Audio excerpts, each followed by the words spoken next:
नमस्कार। आज का हमारा विषय है घटिका समय ज्ञानम, यानी कि घड़ी पर समय किस तरह से देखा जाता है। संस्कृत में घड़ी पर समय देखने के लिए सबसे पहली चीज है कि 1 से 12 तक संस्कृत में गिनती आनी चाहिए। और दूसरा, सिलेबस में सिर्फ 4 ही चीजें हैं और वो 4 चीजें ही पेपर में आ जाती हैं, वो 4 चीजें ही पूछी जाती हैं सिर्फ। तो ये बहुत ही आसान सा एक विषय है। 5 मिनट में आप समझ जाएंगे कि किस तरह से घड़ी पर समय देखा जाता है संस्कृत में और उसको किस तरह से उसका उच्चारण किया जाता है।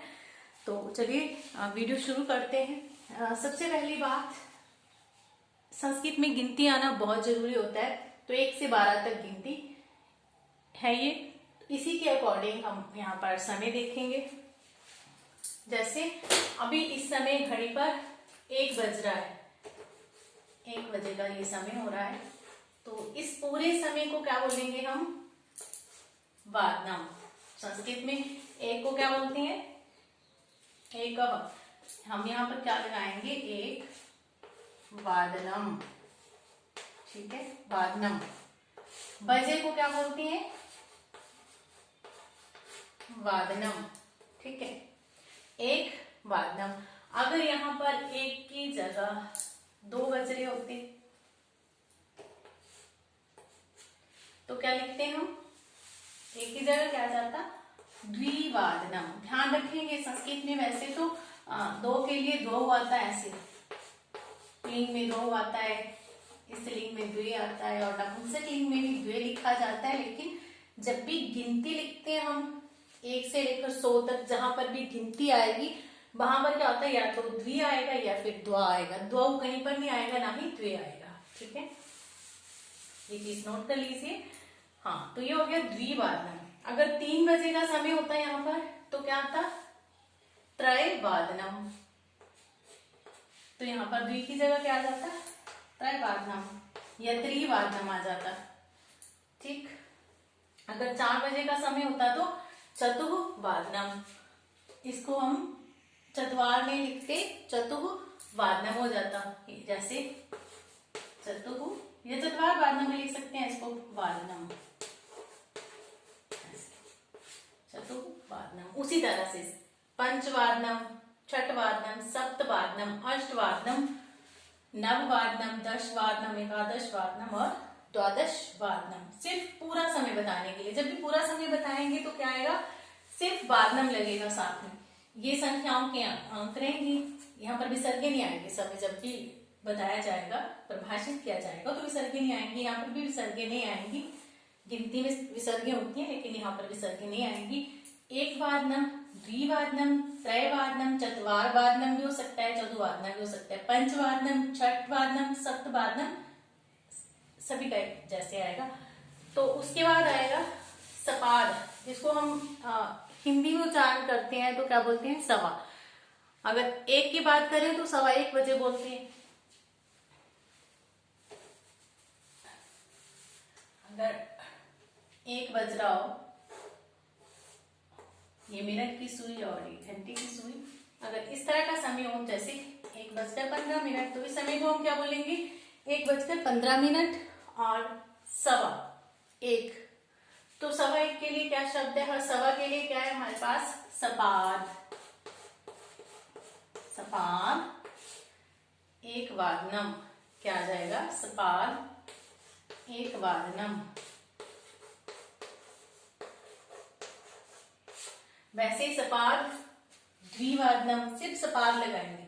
सपाद, त्रयवादनम, स्पाद, चतुर्वादनम, स्पाद, पंचवादनम, स्पाद, छठवादनम, स्पाद, सभी का ऐसे आ जाएगा, सपाद लगेगा पहले। ठीक है, सबसे पहले हमने क्या जाना कि हम पूरे समय को क्या बोल रहे थे? जैसे 1 बज रहा है तो 1 वादनम, लेकिन अब 1:15 है तो सपाद आगे आ जाएगा, सपाद एक वादनम।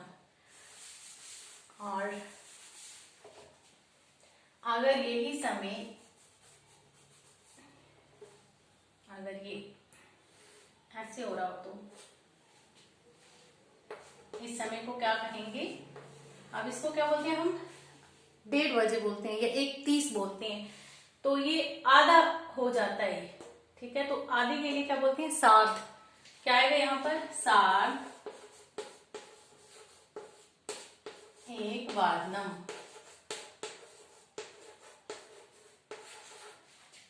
एक बज रहा है तो एक के लिए एक वादनम है, लेकिन 1:30 हो रही है, तो 30 के लिए हम क्या बोलते हैं, जैसे 5:30 तो 5:30 बोलते हैं, 6:30 तो 6:30 बोलते हैं, तो यहाँ पर भी क्या आएगा, साध पहले आ जाएगा। ठीक है, सवा के लिए हमने क्या किया था, सपाद लगाया था पहले, सपाद एक वादनम, सपाद द्विवादनम। लेकिन अब यहाँ पर हम क्या करेंगे, साध एक वादनम, साध द्विवादनम, साध पहले आएगा, ये सभी में आएगा। ठीक है, साध आएगा, साध त्रयवादनम, साध चतुर्वादनम, साध पंचवादनम, साध छठवादनम, इसी तरह से ये सारे आ जाएंगे। और ये जो मिनट की सुई है ये भी थोड़ी कम या ज्यादा हो जाएगी, तो मैंने इसको थोड़ा चेंज नहीं किया। जैसे जैसे समय बढ़ता जाएगा तो इसकी पोजीशन भी चेंज होती जाएगी। तो जैसे अब ये समय आ जाएगा, मान लो ये समय अब ये वाला, ठीक है, तो कौन सा समय है ये, 1:45 का।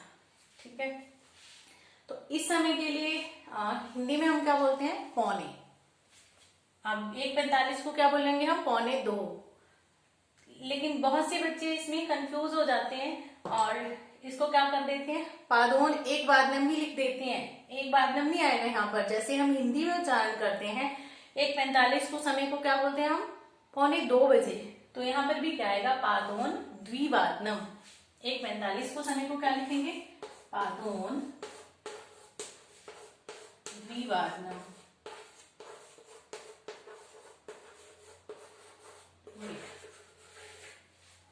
ठीक है, बस इसी में थोड़ी सी चेंजिंग होती है कि 1:45 है तो पादोन द्विवादनम, 2:45 होगा तो पादोन त्रिवादनम या त्रयवादनम, अगर 4 होगा, 3:45 का होगा तो क्या आ जाएगा, पादोन चतुर्वादनम। इस तरह से अगर ऐसे समय दे दिया जाए, ऐसे दे दिया जाए, मान लो 5:15 का समय दे दिया जाए, प्रातः लिख दिया जाए साथ में, तो क्या आएगा, प्रातः सपाद पंचवादनम। किस तरह से लिखा जाएगा उसको, प्रातः सपाद पंचवादनम। कभी कभी इस तरीके से पूछ लिया जाता है ना, प्रातः लिख देंगे, शाम लिख देंगे, तो शाम के लिए क्या आ जाएगा, सायं आ जाएगा प्रातः की जगह। अगर दोपहर का पूछ लिया जाए तो मध्याह्न का आ जाएगा। ठीक है, जैसे दोपहर का आ गया तो दोपहर के मान लो 1:15 हो रहा है, ये ऐसे आ गया अगर, तो क्या आएगा, मध्याह्न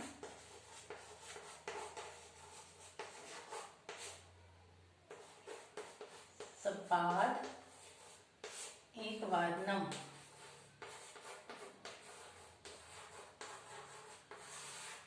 तो ये थी 4 चीजें जो पेपर में पूछी जाती हैं। सिलेबस में भी सिर्फ 4 ही चीजें, इनको समझना बहुत ही आसान है। जैसे पूरे समय के लिए क्या होता है, वादनम, और संस्कृत में अगर गिनती आती है तो एक के साथ वादनम लगा दो, एक वादनम। जो भी समय पूछा गया, 7 पूछा है तो सप्तवादनम, अगर 10 पूछा गया है, 10 बजे का समय है पूरा समय, तो 10 वादनम।